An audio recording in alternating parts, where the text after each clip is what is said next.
Hello my dear friends, मैं आपके अपने YouTube channel start to fluent learning इस क्लास में हार्दिक हार्दिक स्वागत करता हूं। दोस्त, आज का क्लास उन साथियों के लिए है, उन व्यूवर्स के लिए है जो क्लास 10th में पढ़ते हैं तथा इंग्लिश जानने समझने के लिए इच्छुक हैं। तो इसमें क्लास 10th में ही मैंने पिछले क्लास में द पेज फॉर लिविंग का फर्स्ट पार्ट जो कि आर.सी. सिंसन जी के बारे में था, उसमें हमने क्लियर किया था और उसमें हमने क्वेश्चन आंसर भी क्लियर किया हुआ है। अगर आप नहीं देखें तो जा कर के देख लें। और आगे जो है, आज हम लोग द पेज फॉर लिविंग जीवन जीने की गति जो कि एक एस्से है, इसके बारे में आज हम लोग जानेंगे, जिसमें आर.सी. हचिंसन जी ने बहुत ही अच्छे ढंग से जीवन जीने की गति किस प्रकार से होनी चाहिए इसका अंत तक में निष्कर्ष निकाले हैं, जो कि बहुत ही अच्छा निष्कर्ष निकाले हैं कि हमारे जीवन जीने की गति किस प्रकार से होनी चाहिए। चलिए देखते हैं इस एस्से में अंत तक। शुरू है, I saw a play in Dublin not long ago in which the chief character was an elderly corn merchant in A small Irish country town. जिसका मतलब हुआ कि मैंने यहाँ पर लेखक कह रहे हैं कि मैं कुछ समय पहले, नॉट लॉन्ग एगो मतलब मैं कुछ समय पहले डबलिन में एक नाटक देखा, which the chief character was an elderly corn merchant, जिसका मुख्य किरदार एक बुजुर्ग सा अनाज का व्यापारी था, इन ए स्मॉल आयरिश कंट्री टाउन, जो कि आयरलैंड के एक छोटे से शहर से था। He was a man of many anxieties, वह चिंताओं से घिरा हुआ था। हिज हर्ट वॉज डिके, उसका हृदय बहुत छोटा था। His Neiphiu was cheating him, उसका भतीजा उसे ठगता था।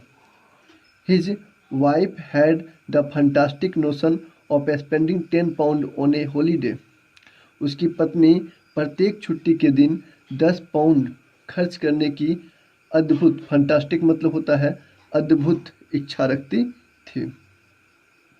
अर्थात 10 पाउंड का मतलब होता है हमारे भारतीय रुपया के अनुसार 600, लगभग 600 के करीब उसकी पत्नी जो है खर्च करती थी प्रत्येक छुट्टी के दिन। आप समझ सकते हैं, उसकी आय और उसकी खर्च को देखकर आप समझ सकते हैं। तो यहाँ पर आगे हम बढ़ते हैं। All together the pace of life was getting too much for him, कुल मिलाकर उसकी ज़िंदगी बहुत तेज हो चुकी थी। सही बात है। And in a moment of despair, और इस निराशा के पल में ही uttered a great cry from the heart, और इस निराशा के पल में उसने अपने हृदय से जोर से चिल्लाया। They tell me there's an aeroplane, वे अपने हृदय से ही कहते हैं अंदर ही अंदर, they tell me there's an aeroplane now that goes at 1000 miles an hour, अब वे लोग मुझसे कहते हैं कि एक हवाई जहाज की गति 1000 मील प्रति घंटा है। नाउ दैट्स टू फास्ट, अब यह तो बहुत तेज है मेरे लिए।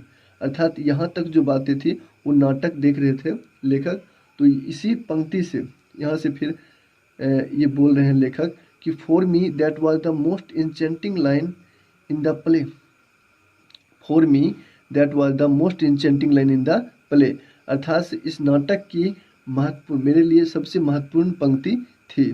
जिसने वह जो नाटक देख रहे थे उसमें से ये उनको ये महत्वपूर्ण पंक्ति लगी और यहीं से वो जीने की गति का निष्कर्ष निकाले हैं। तो यह आगे चल कर के देखते हैं। The man's complaint was closely irrelevant to his own situation, आदमी की जो शिकायत थी उसकी स्थिति से काफ़ी इररिलेवेंट, सम्मानपूर्ण ढंग से बेमतलब थी। ग्लोसली का मतलब सम्मानपूर्ण ढंग से, इलेवेंट का मतलब बेमतलब थी, काफ़ी बेमतलब थी। अर्थात वो जो अनाज का व्यापारी था, उनका जो कहने का मतलब था कि अब जो यह गति जो है, वो लोग जो कह रहे हैं कि 1000 मील प्रति घंटे की रफ्तार से एक हवाई जहाज चलती है और एक आप हैं, अर्थात वो हमारी गति को मशीन की गति से वो जोड़ना चाह रहे हैं। तो वो इस प्रकार की बातें जो लेखक को इररिलेवेंट लगी, बेमतलब लगी। तो इस प्रकार से, लेकिन वो नाटक जो देखे थे उनसे वो आगे निष्कर्ष निकालते हैं। देखते हैं आगे। एंड बिसाइड्स, और इसके अलावे बीइंग कॉमिक,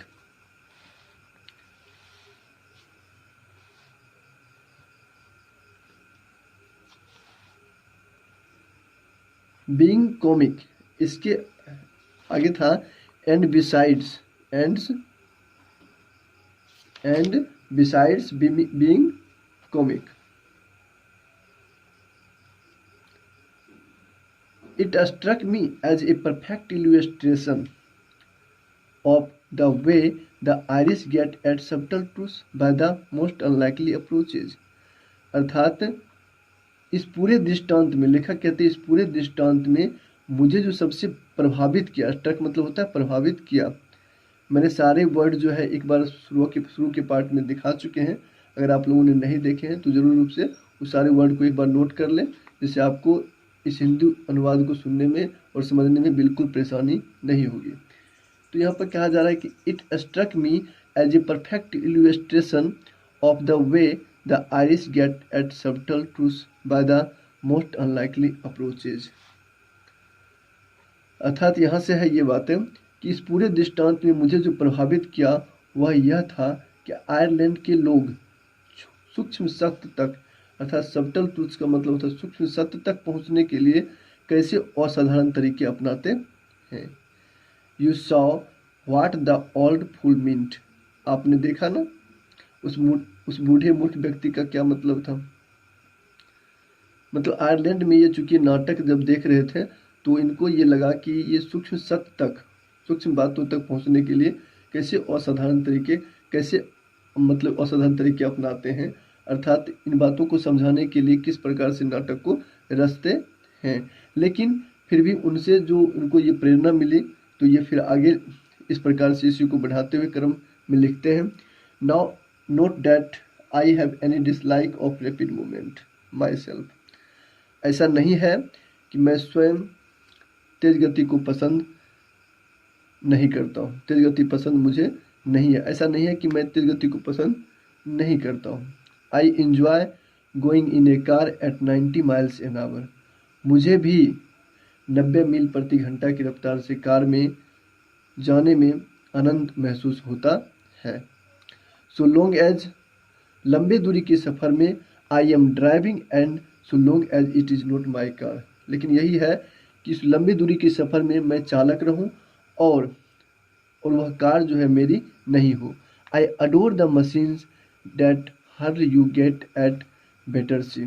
मैं तो ऐसे मशीन की पूजा करता हूँ। एडोर मतलब होता है आराधना या पूजा। मैं तो ऐसे मशीन की पूजा करता हूँ जो मुझे समुद्र के चारों ओर भ्रमण करा देते हो। To dine in London and lunch in New York next day seems to me a satisfactory experience. अर्थात रात का भोजन लंदन में और दिन का भोजन और अगले दिन का भोजन न्यूयॉर्क में, ऐसा करना मेरे लिए संतोषजनक अनुभव प्रतीत होता है। I admit excludes all the real pleasure of travel the sort of fun you get from a country bus in Somerset of Spain. अर्थात मैं साथ ही साथ, एक्सक्लूड्स मतलब साथ ही साथ यह भी स्वीकार करता हूँ कि जो वास्तविक आनंद है, सॉर्ट ऑफ फन का जो वास्तविक आनंद है वह इंग्लैंड के समरसेट, इंग्लैंड में एक देश है जो कि समरसेट, एक समरसेट है और यहाँ पे इंग्लैंड का गांव की वर्णन किया गया है Somerset.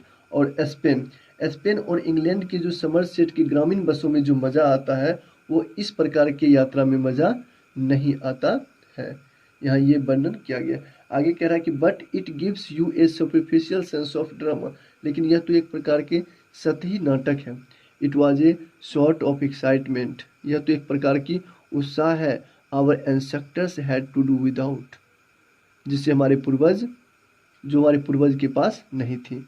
And we might just as well accept it gratefully, जिसे आज हम लोग आभार के साथ स्वीकार कर रहे हैं। Nowhere speed become something unfriendly to me is where the mental activities of our time tend. ऐसा नहीं है, यहाँ पर ये कहा जा रहा है कि nowhere speed become something unfriendly to me is where the mental activities of our time tend. यहाँ पर हम थोड़ा सा स्टेप मतलब थोड़ा सा बड़ा करके सेंटेंस है, बशर्ते हम इसको बड़ा करके इसलिए बोल रहे हैं क्योंकि इससे आपको जो है अच्छी तरह से समझ में आए, क्योंकि पूरा जहाँ पे स्टॉप है वहाँ पर ले रहे हैं और यहाँ पर सारी हम इसको हिंदी करने वाले। थोड़ा थोड़ा करके करेंगे तो फिर आपको समझ में नहीं आएगी, इसलिए हम थोड़ा बड़ा करके ले रहे हैं। नो वेयर स्पीड बिकम्स, अर्थात यहाँ पर यह है कहा जा रहा है कि कहाँ यह गति अमित्रवत हो जाती है, कहाँ हमारी गति जो है अमित्रवत हो जाती है। वेयर द मेंटल एक्टिविटीज, जहाँ हमारी क्रियाकलाप जो है time tend as the naturally do to follow the pace of the machines, जहाँ हमारी गति जो है मशीनों की गति का पालन करने लगता है। जब हमारी गति जो है, जो हमारी मानसिक गति जो मेंटल एक्टिविटीज जो है वो मशीनों की गति, पेस ऑफ द मशीन्स, जब हमारी मानसिक गतिविधि मशीनों की गति को पालन करने लगता है तो वो गति जो है अमित्रवत हो जाती है, अनफ्रेंडली हो जाती है। ये लेखक का कथन है, ये बेस्ट कथन है, सही बात है कि जब हम मशीनों की गति का पालन करने लग जाते हैं तब वो गति जो है अमित्रवत हो जाती है। ऐसी गति कोई काम की नहीं होती, हमारे लिए हानि पहुंचाती है। आगे चलते हैं, तो आगे स्टेंजा में देखते हैं किस प्रकार से क्लियर किए हैं कि जीवन की गति किस प्रकार से होनी चाहिए। तो अगला स्टेंजा में देखते हैं, आई स्पीक विद प्रिजुडियस, अर्थात मैं पूर्वाग्रह के साथ कह सकता हूँ, मैं अपनी पुरानी अवधारणा से कह सकता हूँ। Because I belong to the tribe of slow thinkers, क्योंकि मैं उन धीमी सोचने वाले समूह का सदस्य हूँ। दोज हु आर क्रस्ट, जो कि श्राप से ग्रस्त है, जो कि श्राप से ग्रसित है। किन श्राप से ग्रसित है तो आज जानते हैं। विद आई एस्क्लेरियट डी एस्क्लेरियट, यहाँ पे आई ली एस्प्रिट डी ली एस्क्लेरियट, ये जो फ्रेंच लैंग्वेज है, लेकिन इसको जो है इंग्लिश में पूर्णतः बताया गया है। People who light on the most devastating repartees about 4 hour after the party's over, अर्थात हम वैसे समूह का सदस्य हैं जो पार्टी के घंटों बीत जाने के बाद उस पार्टी में शामिल होते हैं। अर्थात कोई घटना के घंटों बीत जाने के बाद उस घटना में शामिल होते हैं, उस घटना के बारे में जान पाते हैं, यानी कि इस प्रकार से स्लो थिंकर्स हैं। I am one of those who are granted to get the lowest marks in any intelligence test, अर्थात मुझे आज के बौद्धिक जांच में बैठा दिया जाए तो मैं पूरी गारंटी के साथ कह सकता हूँ कि सबसे कम अंक मुझे मिलेंगे, ऐसा लेखक कह रहे हैं। और क्यों कह रहे हैं आज जानते हैं। बिकॉज दोज टेस्ट और all the ones I have come across seem to be designed to measure the speed of your mind more than anything else, अर्थात आज की जो टेस्ट है वो आपकी मेजर द स्पीड, अर्थात आपकी दिमाग की माप है, ना कि कोई और चीज़ की। एनीथिंग एल्स का मतलब ना कि कोई अन्य चीज़ की। ऑब्वियसली अर्थात स्पष्टता। We slow thinkers are terribly handicapped in the business of getting a living, अर्थात स्पष्टता बिजनेस में जो है ये स्लो थिंकर्स जो है कहीं ना कहीं धीमी सोचने वाले जो है बिजनेस में अक्षम हैं और अपने कहीं ना कहीं जीविका चलाने में भी ये लोग अक्षम हैं, विकलांग हैं। But what I am thinking, लेकिन मैं अभी क्या सोच रहा हूँ कि अबाउट जस्ट नॉट, लेकिन मैं अभी क्या सोच रहा हूँ, it's not so much the particle use of one's mind as its use for enjoyment. लेकिन मैं अभी क्या सोच रहा हूँ, लेखक का यह विचार है कि लेकिन मैं अभी क्या सोच रहा हूँ कि हमारे लाइफ का जो है हमारे लाइफ का जो वर्क है वो व्यवहारिक यूज में ना होकर के, व्यवहारिक प्रयोग में ना होकर के हमारे दिमाग का प्रयोग इंजॉयमेंट में होना चाहिए, आनंद में होना चाहिए, जिससे हम जिंदगी का आसानी से जिंदगी की गति को जो है, जीवन की गति को जो है आसानी से तेज बना पाएंगे। लेकिन अगर हम अपने पार्टिकल यूज में कहीं ना कहीं व्यवहारिक यूज में अगर फंस के रह जाते हैं तो फिर कहीं ना कहीं हमारे अपने दिमाग को जो है एक प्रकार से हम अपने दिमाग को तेज नहीं कर पाएंगे। आगे चलते हैं। आगे इस पर आगे क्या कहते हैं, एज एन एग्जाम्पल, जैसा कि एक उदाहरण भी है, when I go to the cinema, जब मैं सिनेमा देखने जाता हूँ, I find myself in a hopeless fog, तो मैं अपने आप को आशाहीन धुंध में पाता हूँ। एंड आफ्टर 2 और 3 मिनट्स, और मुझे 2-3 मिनट के बाद ही, I have to turn my wife for enlightenment, तो मुझे पत्नी की तरफ जानकारी लेने के लिए घूरना पड़ता है कि हो क्या रहा है, फिल्म में जो हो क्या रहा है। आई विस्पर, मैं उनके कान में कहता हूँ, is this the same girl as the one we saw at the beginning, क्या वे वही गर्ल है जो मैं जिसको मैं शुरू में देखा था। Is this the same girl, क्या वो वही गर्ल है, वही लड़की है जिसको मैंने शुरू में देखा था।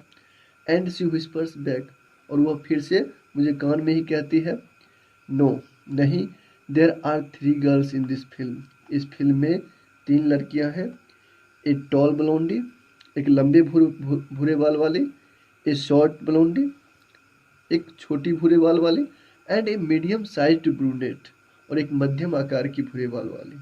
Call them A, B and C, आप उन्हें ए, बी और सी करके बुला सकते हैं।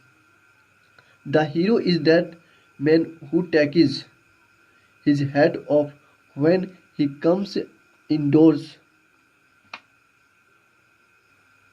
अर्थात तो हीरो वह व्यक्ति है जो इंडोर्स अर्थात अंदर आते ही जो है अपनी टोपी को हैट ऑफ करता है, यानी कि टोपी को खोलता है। हीरो वह व्यक्ति है जो टोपी को खोलता है। He is going to fall in love with girls BCA in that order, वह तीनों लड़कियां जो है, मतलब वह जो है दैट ऑर्डर क्रम से BCA के प्यार में पड़ेगा, यानी कि वह उनकी पत्नी बताती है कि he is going to fall in love with girl BCA, यानी कि क्रम से वह BCA के प्यार में पड़ेगा। And so it proves to be, और ऐसा होता भी है, ऐसा होता भी है। वो जब देखते हैं तो ऐसा होता भी है। तो उनको लगता है कि बात यह है कि there you have a mind, हमारे पास एक दिमाग है, विच हैज़ ट्रेंड, जो कि प्रशिक्षित है, itself to work in high gear through as a matter of fact in can work in other gear just as well, अर्थात कि हमारे पास जो एक माइंड है, हमारे पास जो दिमाग है, वो प्रशिक्षित है हाई गियर में काम करने के लिए भी, हाई गियर में भी ठीक तरह से काम करने के लिए भी, और अन्य गियर में भी ठीक तरह से काम करने के लिए प्रशिक्षित है। तो आप पर ये डिपेंड करता है कि आप उसको किस गियर में चलाना चाहेंगे, किस गियर में ले जाना चाहेंगे। तो यही जीवन का गति में बताया गया है। आगे इसमें बताया गया है, but my point is that, लेकिन मेरे कहने का मतलब है, most of my fellows patients in the cinema do think fast enough to keep up comfortably, लेकिन मेरे कहने का मतलब है, कुछ सिनेमा हॉल में जितने भी मेरे दोस्त थे जो तेज सोचने वाले थे, वो कहीं ना कहीं ठीक तरह से समझ पा रहे थे रैपिड चेंजेस, सिनेमा में हो रहे परिवर्तन को अच्छी तरह से समझ पा रहे थे, और वो देख पा रहे थे सारी चीज़ों को। तो आगे इसमें है कि they think much faster than people did 30 years ago, वो कहीं ना कहीं आज से 30 वर्ष पहले के मनुष्य कहीं ना कहीं तेज सोच पाते थे, पॉसिबली संभवतः वह तेज सोच पाते थे। Because those who do not think fast in the high street now अडेज, क्योंकि वो जानते थे, who do not think fast in the high street now अडेज, क्योंकि वे जानते हैं कि आजकल अगर वे तेज फैसला लेना छोड़ देंगे, नॉट थिंक फास्ट, अगर वे तेज फैसला लेना छोड़ दिए, तो may not get another chance in this world to think at all, तो यह संसार जो है, दिस वर्ल्ड जो है, यह संसार उन्हें दूसरा मौका देने वाली नहीं है। चांस मतलब मौका, उन्हें दूसरा मौका देने वाली नहीं है।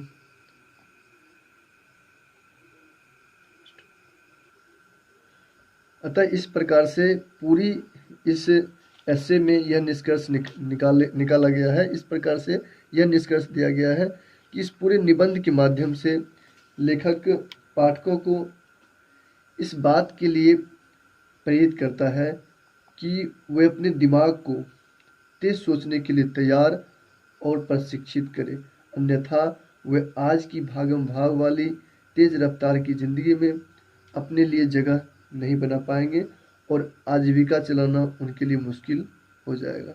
इसलिए कहीं ना कहीं इस निबंध के माध्यम से ये बताए हैं आर.सी.एस. सिम्पसन जी ने। चलिए, तो बहुत ही अच्छा जानकारी दिए आर.सी.एस. सिम्पसन जी पाठकों को। चलिए, इसी बात के साथ हम अपनी वाणी को वाइंड अप करते हैं और फिर अगले पार्ट में मिलते हैं, जिसमें हम आप लोगों को क्वेश्चन आंसर बताएंगे अगले पार्ट का। ठीक है, so thank you very much, all the best, have a nice day.